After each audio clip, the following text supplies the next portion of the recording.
¿Qué onda, chavos? ¿Cómo están? A lo largo de la historia de este canal hemos hablado de una cantidad de temas muy variada. Sin embargo, uno de los temas que siempre he tenido inquietud de abordar es el trastorno de identidad disociativa, o mejor conocido como trastorno de personalidad múltiple. Este trastorno ha sido abordado en diferentes ocasiones por la industria del cine y la televisión, desde Psicosis en 1960 hasta Split en 2016, o como fuera su título en el cine en español, Fragmentado. Han sido por demás bien recibidas o generado controversia por miles de personas, además de haber estimulado cierta curiosidad acerca del tema. De acuerdo al Manual de Diagnóstico de los Trastornos Mentales de la Asociación Americana de Psiquiatría, la doble personalidad, personalidad múltiple o de identidad disociativa es la presencia de dos o más identidades en una persona. Cada una de estas identidades tiene bien definido su patrón de conducta o comportamiento, conocimientos y características únicas dentro de las personalidades, incluso las físicas. Estas personalidades controlan la mente y los movimientos del individuo alternativamente, generando recuerdos y pensamientos que, si bien ocurren en el mismo individuo, las personalidades podrían no compartirlas entre sí. De acuerdo a este mismo texto, los 4 criterios básicos para la identificación de este tipo de trastorno son los siguientes. La primera es que deben ser identificadas dos o más identidades o estados de personalidad y que cada una cuente con un patrón propio y relativamente persistente de percepción, interacción y concepción del entorno y de sí mismo. La segunda, que al menos 2 de estas identidades o estados de personalidad controlen de forma recurrente el comportamiento del individuo. La tercera es la incapacidad para recordar información personal importante, que a la vez sea demasiado amplia para ser explicada por el olvido ordinario. Es decir, no poder recordar los eventos pasados mientras el cuerpo estaba ocupado por una de las identidades. La cuarta y última se basa en verificar que tales efectos fisiológicos no sean ocasionados por el consumo de alguna sustancia o enfermedad médica preexistente. El recurso de los escritores de películas y series de televisión donde el protagonista experimenta un cambio rápido entre una de sus múltiples personalidades a otra deja consigo muchas interrogantes. Lo primero que quizás te estés preguntando es, ¿por qué se presenta la identidad múltiple?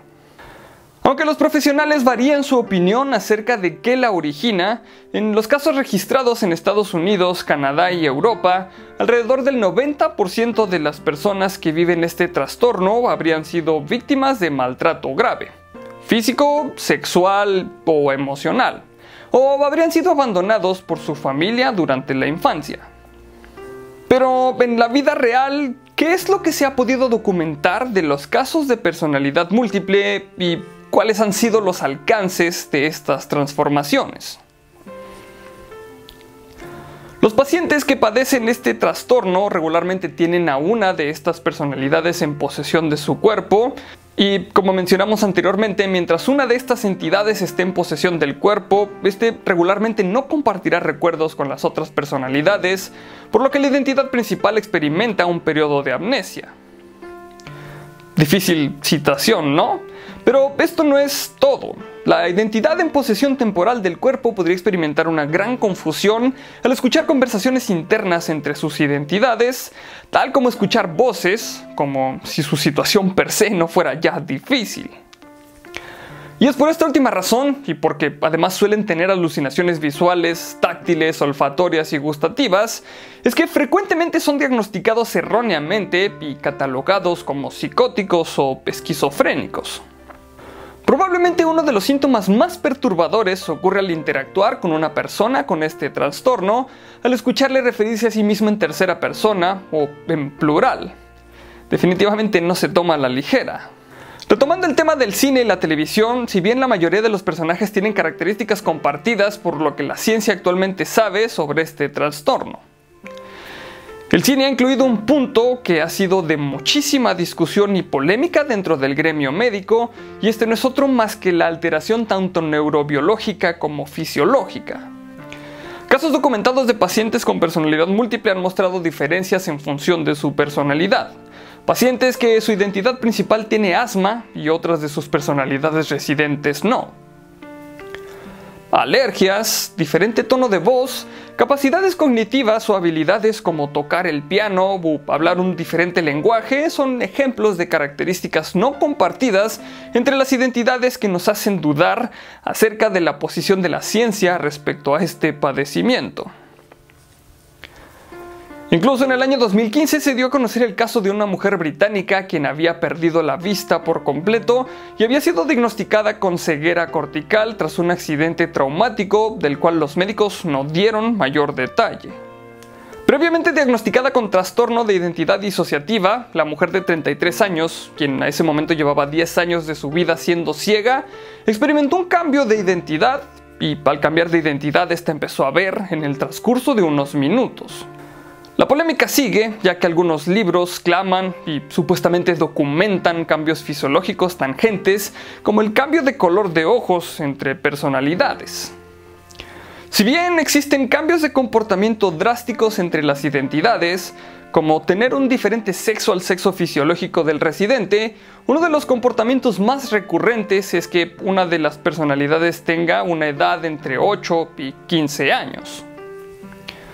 Aunque en esta situación cabe mencionar que la gran mayoría de las identidades de los pacientes que padecen este trastorno no tienen o conservan recuerdos de su edad temprana, y aunque varían los datos en cuanto a este lapso, la gran mayoría no recuerda nada antes de sus primeros 10 años de vida.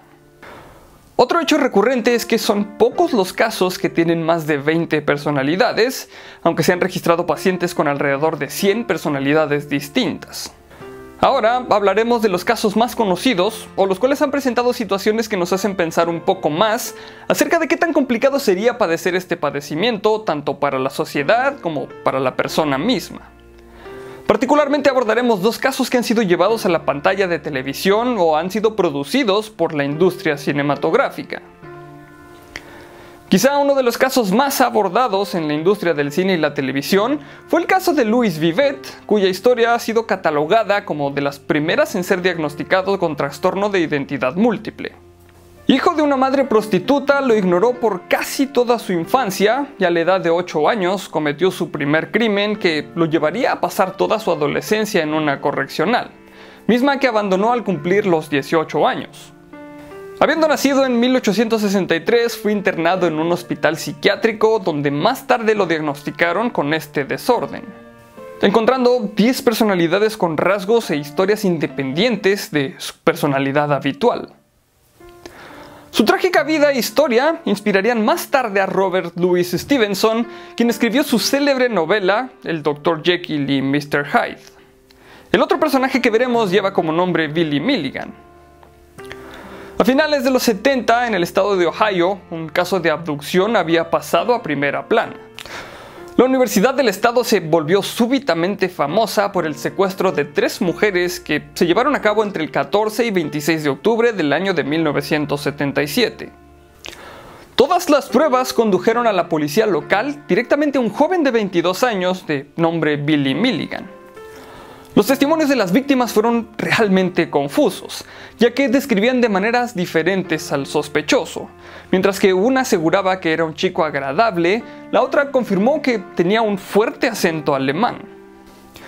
Físicamente la descripción coincidía, pero al momento del asalto sexual no podrían ser más diferentes.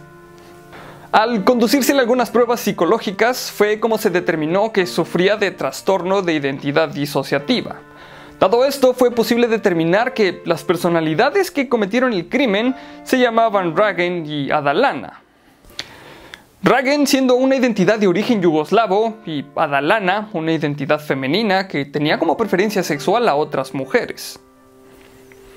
La defensa de Billy, afirmando la responsabilidad de estas dos identidades como las responsables del ataque, consiguió que su veredicto en el juicio fuera como no culpable, siendo confinado a un hospital psiquiátrico hasta el año de 1988, en el que todas sus personalidades se fusionaron en una sola.